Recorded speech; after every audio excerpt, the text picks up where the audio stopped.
Happy teachers day sir. Thank you. चलो आज मैं तुम्हें टीचर्स डे पे एक स्टोरी सुनाता हूँ।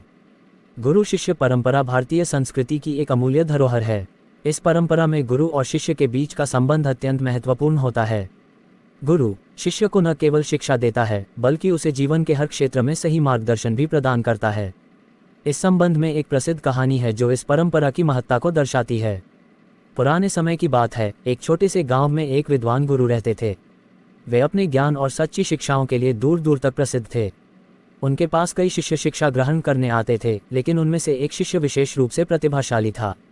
उसका नाम अर्जुन था। अर्जुन अत्यंत परिश्रमी और निष्ठावान था और गुरु की हर बात को ध्यान से सुनता और समझता था। एक दिन गुरु ने सभी शिष्यों को एक विशेष परीक्षा देने का निश्चय किया। उन्होंने सभी शिष्यों को बुलाकर कहा, मैं तुम सभी को एक परीक्षा दूंगा।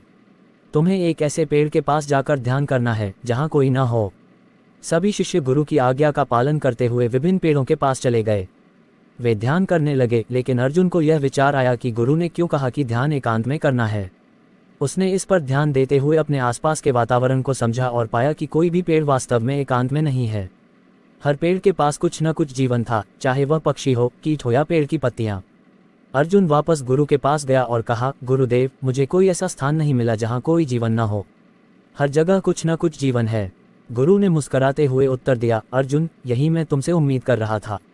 तुमने सही मायने में मेरे आदेश का अर्थ समझा है। जीवन का हर कण हमारे साथ है और हमें इसका सम्मान करना चाहिए। गुरु की इस परीक्षा का उद्देश्य था शिष्यों को सिखाना कि सच्चा ज्ञान वही है जो हर जीव के प्रति सम्मान और करुणा उत्पन्न करे।